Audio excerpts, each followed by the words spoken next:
할렐루야.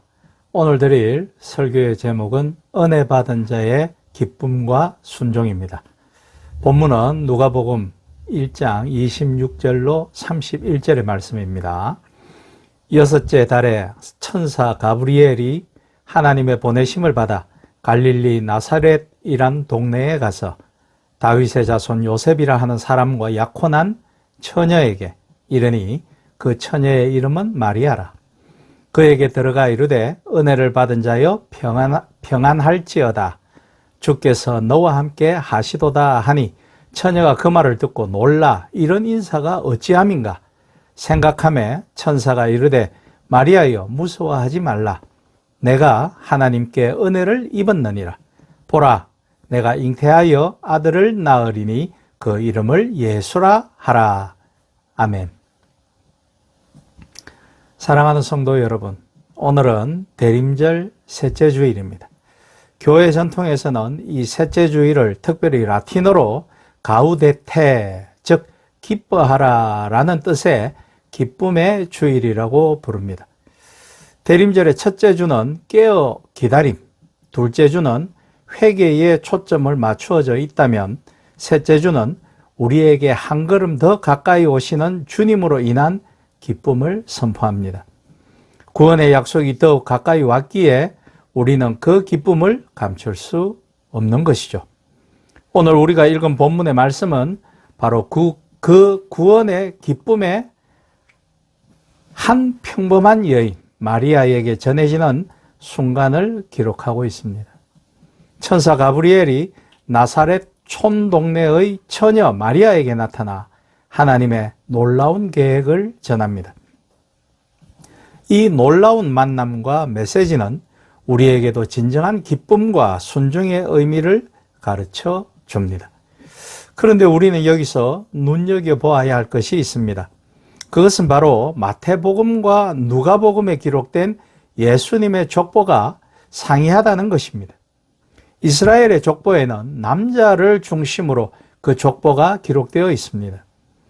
역대기에도 남자들만의 족보가 나열되어 있고 마태복음에도 예수님의 족보가 남자를 중심으로 기록되어 있음을 알 수 있습니다. 그런데 주의 깊게 성경을 읽어본다면 특이하게도 누가복음에는 예수님의 모친인 마리아의 족보가 기록되어 있다는 사실을 알 수 있습니다. 두 성경의 기록에는 예수님의 족보를 기록하면서 누가복음 3장 23절로 32절에는 요셉의 아버지를 헬리이며 헬리의 아버지는 레위라고 기록되어 있습니다. 그런데 마태복음 1장 5절로 16절에는 예수님 족보에서 요셉의 아버지는 야곱이며 야곱의 아버지는 맏단이라고 기록되어 있습니다. 이는 누가복음과 마태복음에서 예수님의 바로 윗대인 요셉의 아버지와 할아버지의 이름이 다르게 나타나 있다는 것입니다. 그러니까 예수님을 중심으로 할아버지와 정조 할아버지의 이름이 다르게 나타나 있다는 거죠. 그러면 왜 그렇게 다르게 나타나고 있을까요? 그 이유는 이렇습니다.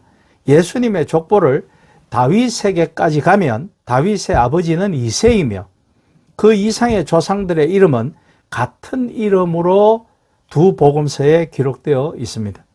그런데 마태복음에서는 다윗의 대를 이은 아들은 솔로몬이라고 나오고 누가복음에서는 다윗의 대를 이은 아들이 나단이라고 나온다는 것입니다. 왜 이와 같이 성경의 기록이 달리 나타나고 있을까요? 그 이유는 명확합니다. 누가복음의 예수님의 족보는 그 어머니 마리아의 조상을 기록한 것이고 마태복음에는 아버지 요셉의 조상을 기록한 것이라는 사실입니다. 다윗에게는 밧세바를 통하여 4명의 아들을 두었는데 그 아들 가운데 한 사람이 나단이고 나단은 마리아의 조상이라는 말입니다. 이것을 확연히 증명하는 말씀을 역대상 3장 5절에서 찾아볼 수가 있습니다. 다윗은 헤브론에서 6명의 아들을 낳았고 예루살렘에서도 아들들을 낳았는데 그 중에 밧세바를 통해 낳은 아들이 시므아와 소밥과 나단과 솔로몬이라고 성경은 기록하고 있습니다. 여기에 등장하는 나단이 바로 솔로몬의 형인데 그 나단이 예수님의 어머니 마리아의 조상으로 누가복음에 나타나고 있는 것입니다.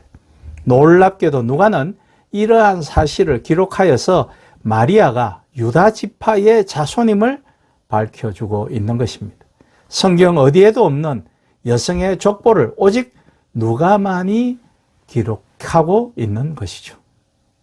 자, 이제 다시 본문으로 돌아가서 천사 가브리엘이 마리아에게 한 첫인사를 보십시오.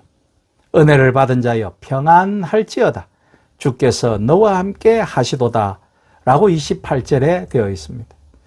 마리아는 갈릴리 나사렛이라는 작고 평범한 동네에 사는 다윗의 자손 요셉과 정혼한 처녀였습니다.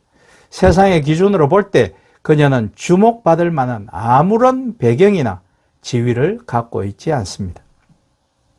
그런데 하나님은 바로 그 평범한 삶 속으로 천사를 보내셨고 그녀를 은혜를 받은 자라고 칭하셨습니다. 이 모습은 우리 모두의 삶을 대변합니다.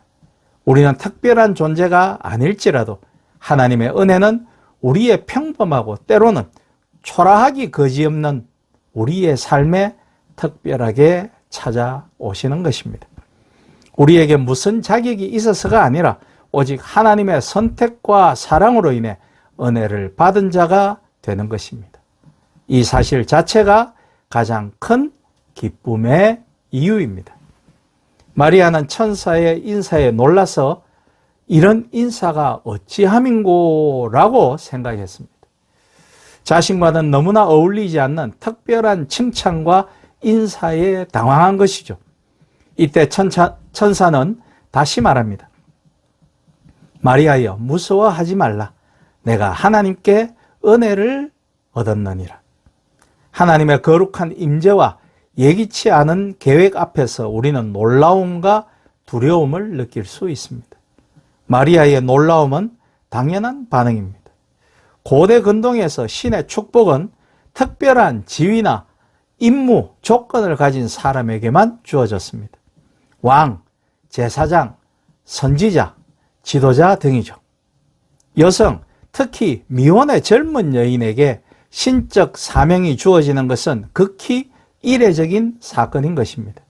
사회구조가 철저히 가부장적이었던 당시 마리아의 나이는 약 12세에서 15세로 추정되며 사회적 지위는 낮은 촌락의 평민 여성이었기에 이는 신적 사명의 수령자로 적합해 보이지 않는 조건이었습니다.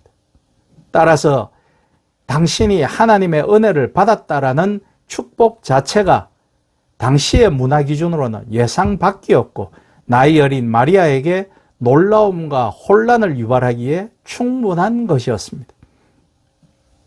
이처럼 하나님의 뜻은 종종 우리의 예상과 상식을 뛰어넘기 때문에 우리는 때로 당황하고 망설여지는 것입니다. 그러나 천사는 무서워 말라고 단언합니다. 우리가 감당할 수 없을 것 같은 상황 앞에서 두려워할 때 우리를 붙들어 주는 것은 우리의 능력이 아니라 우리의 신분이 아니라 우리가 가진 것이 아니라 하나님이 우리에게 주신 은혜와 함께 하십니다. 하나님의 은혜는 두려움을 몰아내고 진정한 평안을 가져다 주기 때문입니다.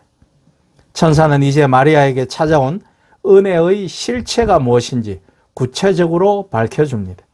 보라, 내가 수태하여 아들을 낳으리니 그 이름을 예수라 하라.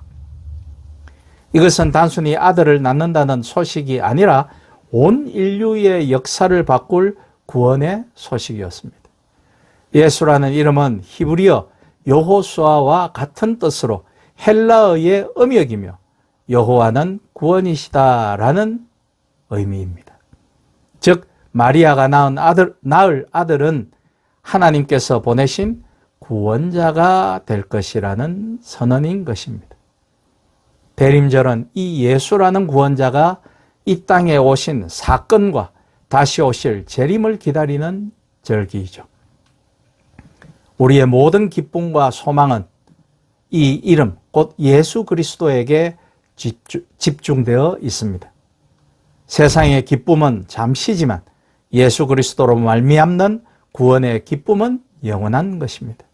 오늘 우리는 이 영원한 기쁨의 근원을 다시 확인하고 있습니다. 요즘은 그다지 놀라울 일도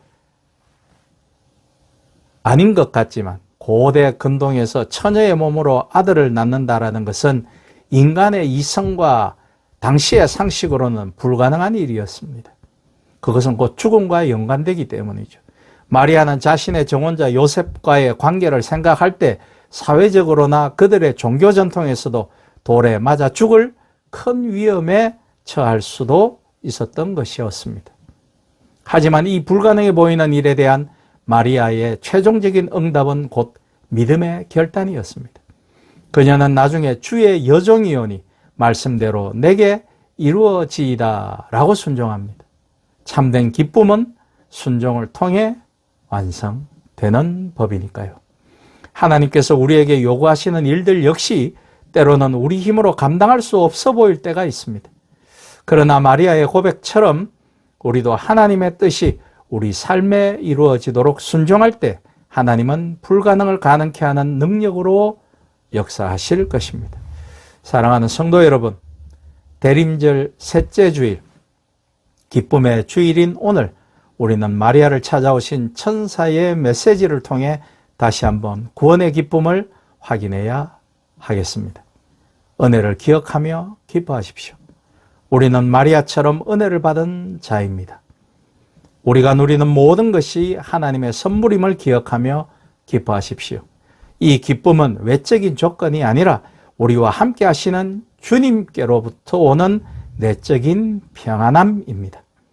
두려움을 이기고 평안을 누리십시오. 우리 삶에 닥치는 예기치 않는 상황이나 어려움 앞에서 두려워하지 마십시오. 천사가 마리아에게 말했듯이 주님께서 우리와 함께 하시며 이미 우리에게 은혜를 주셨습니다. 이 은혜가 우리의 두려움을 이기는 힘인 것입니다. 구원자 예수 그리스도를 맞이할 준비를 하십시오.